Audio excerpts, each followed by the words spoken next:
നിങ്ങൾ ജീവനുള്ളവനെ മരിച്ചവരുടെ ഇടയിൽ അന്വേഷിക്കുന്നതെന്ത്? അവനിവിടെയില്ല, ഉയർത്തെഴുന്നേറ്റിരിക്കുന്നു. ലൂക്കോസിന്റെ സുവിശേഷം 24 അധ്യായം 5-6 വാക്യങ്ങൾ. എല്ലാവർക്കും ഈസ്റ്റർ ആശംസകൾ. യേശുക്രിസ്തു ഉയർത്തെഴുന്നേറ്റിരിക്കുന്നു.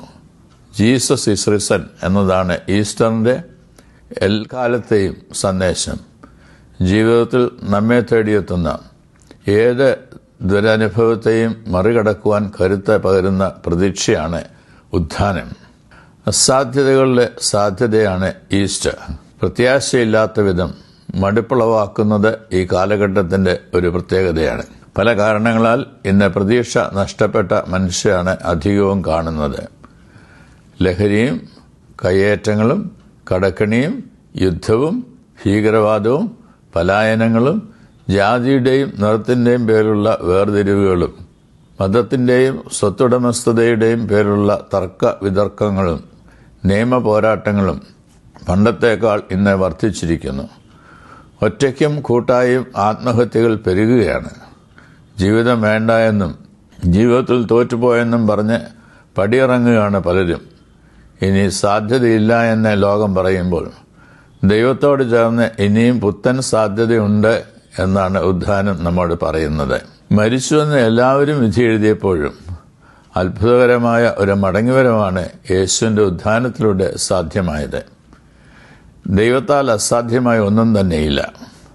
ശ്മശാനത്തിനപ്പുറവും ജീവന സാധ്യതയുണ്ട്. ലോകത്തിന്റെ അസാധ്യതകളുടെ ദൈവത്തിന്റെ സാധ്യതയാണ് ഉയർത്തെഴുന്നേൽപ്പ്. ഏത് പ്രതിസന്ധിയെയും നേരിടുവാനും അതിജീവിക്കുവാനും ഉയർപ്പ് നമ്മെ പ്രാപ്തരാക്കുന്നു. ഉയർത്തെഴുന്നേൽപ്പിനെക്കുറിച്ചുള്ള പ്രത്യാശ വിശ്വാസിയുടെ ജീവിതത്തെ പ്രകാശിതവും നിറവുമുള്ളതാക്കണം.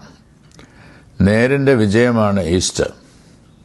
ക്രൂശിനോട് ചേർന്ന് മാത്രമേ ഉത്ഥാനത്തെ മനസ്സിലാക്കുവാൻ സാധിക്കുകയുള്ളൂ. സാക്ഷ്യത്തിനുള്ള ആഹ്വാനമാണ് ഈസ്റ്റർ. യേശു ഉയർത്തെഴുന്നേറ്റിരിക്കുന്നു എന്ന് കേട്ട ഉടനെ മറിയയും കൂട്ടരും ശിഷ്യരോടെ ഈ സദ്വാർത്ത അറിയിക്കുവാൻ ബന്ധപ്പെടുന്നു. അവരാണ് ഉയർപ്പിന്റെ ആദ്യ സാക്ഷികൾ. അവർക്ക് പങ്കിടുവാൻ ഒരു സന്ദേശമുണ്ടായിരുന്നു. ക്രൂശിക്കപ്പെട്ടവനായ ക്രിസ്തു തന്നെയാണ് ഉയർത്തെഴുന്നേറ്റ യേശു. അത് ലോകത്തോട് പങ്കിടുവാനുള്ള തിടുക്ക ബോധമാണ് ആദിമസഭയിൽ ദർശിക്കുന്നത്. ഓരോ ഉയർപ്പും സാക്ഷ്യത്തിനുള്ള ആഹ്വാനമാണ്. ഉയർത്തെഴുന്നേറ്റ ക്രിസ്തുവിനെ നാം അനുഭവിച്ചറിയണം. അനുദിന ജീവിതത്തിൽ വാക്കിലൂടെ, പ്രവൃത്തിയിലൂടെ, പങ്കിടലിലൂടെ, പൊതു ഇടപാടുകളിലൂടെ നാം എല്ലാവരും സാക്ഷ്യമുള്ളവരാകണം. സഭയെ ക്രിസ്തു നിയോഗിച്ചാക്കുന്നതും നിങ്ങൾ ഭൂമിയുടെ അറ്റത്തോളം എൻ്റെ സാക്ഷികളാകുവാൻ എന്ന ആഹ്വാനം ചെയ്തുകൊണ്ടാണ്.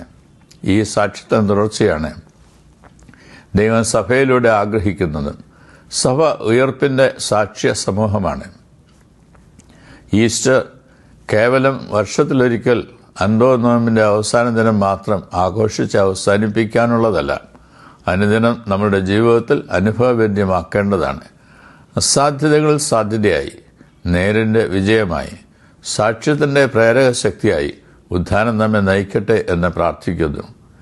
ഏവർക്കും ഒരിക്കൽ കൂടി ഈസ്റ്റർ ആശംസകൾ നേരുന്നു.